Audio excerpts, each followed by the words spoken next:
Welcome to Arts and Props with GL. I'm Gail, and I'm really excited to show you this project today. I'm creating a Gothic ornament using skulls and roses. And what I love about this is it only takes a few materials to get this look.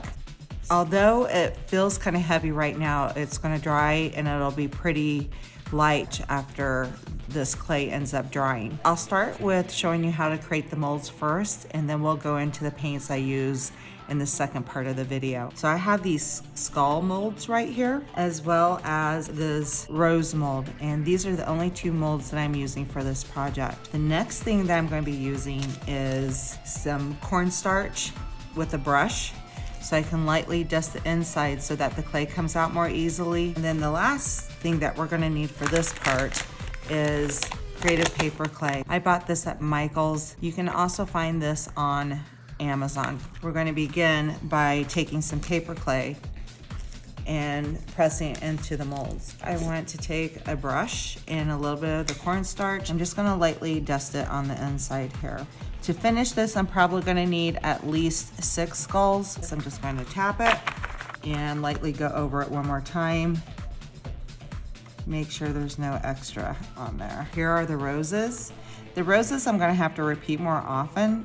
I think I'll make maybe 2 or 3 of the larger ones, and I'll need mostly some of the smaller and the medium-sized ones. The cool thing about this project is you want to use the clay while it's still wet, so it's flexible so you can add it to a sphere.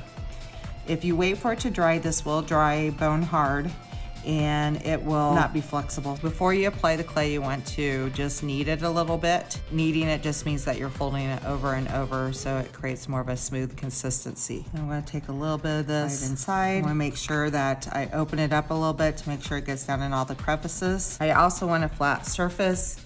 There's one other thing you can use to make sure that your surface is flat on the back side. This is a great little tool that I picked up at the Dollar Tree.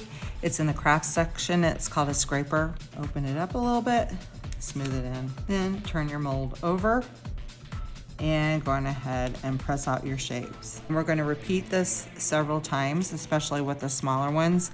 I'll make one more large one as well. Now, the reason why I'm making these molds now, and it's in March, is because in April we are revealing our first celebrity tree, and our first one is going to be Alice Cooper. He was a shock rocker from the 1970s. He's still around today and still performs.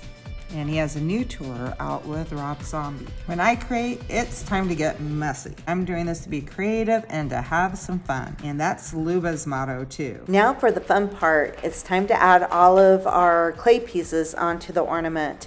I like to separate my skulls kind of somewhere in between and not have them line up completely. I like each skull to be surrounded by roses. And I'll play around with the sizes, knowing that I want to use my 2 larger ones as well as fill them in with the smaller ones. The glue that I'm using is Mod Podge gloss.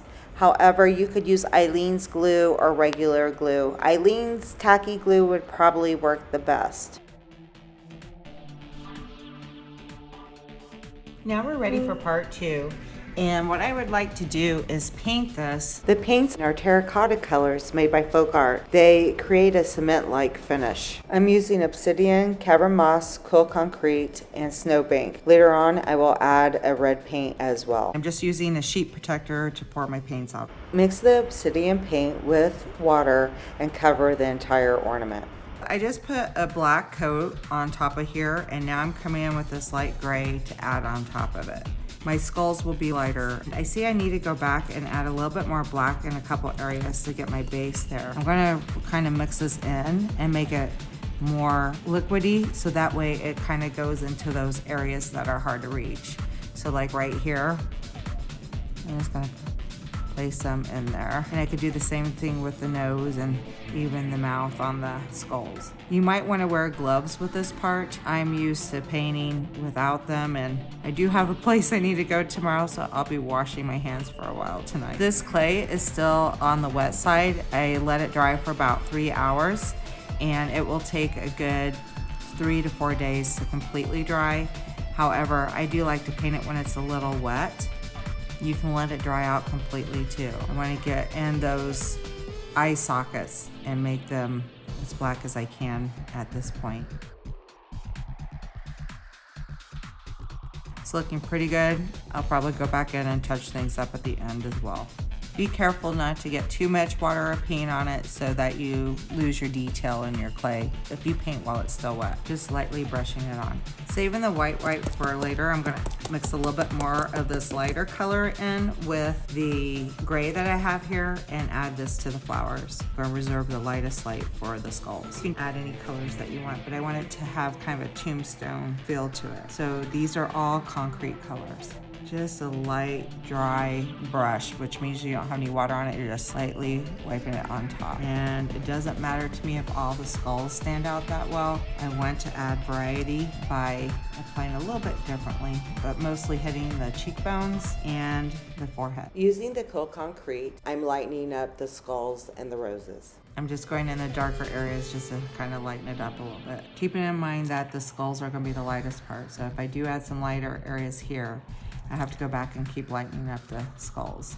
I don't care if I get all the details in the skulls. I kind of want it to look old and weathered, like it's been around for hundreds of years. Here I'm using the white Snowbank paint to paint on top of the skulls, mostly the forehead and right underneath the eye sockets, and any area that I think could use a little bit more sprucing up. I will also hit a little bit on the tips of the roses there too, so that way when I add the red paint, it will really stand out. Now it's time to add the red paint. All I'm gonna do is take this red, and I do not have any water on my brush. I'm just gonna smooth this out right here a little bit and kind of get rid of any of the gray and stuff that's in there. You can see how that kind of blends in with what I have going on around here. The last step is just mixing a little bit of the orange and with the red so you can get a brighter reddish looking color. I'm just gonna add this on top just in a couple places. I'm not going over the whole thing.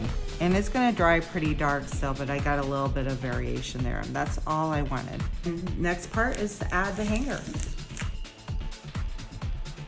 And to begin with, all you're gonna do is find where you want the hole to go. So let's say I wanna go down here and I wanna go down deeper with it so that it really holds on well. Then I just take a piece of string, cut it to the desired length. Now I'll take both ends that are taped and I'm going to tape them together and taper it down to a point. So I want to make a really nice point down here so it goes in where I use the skewer. And all of this tape will be hidden inside the ornament. If I want, I can try this out and make sure it's going to fit. It's already holding well. I just use the hot glue so it sticks really well. That's basically how you can add a hanger, and I would just hide all this inside. This is the final project.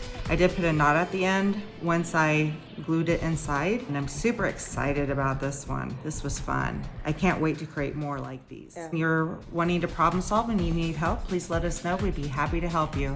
Signing off for Luba and Gail. If you like this video, please subscribe. We'd love to make more.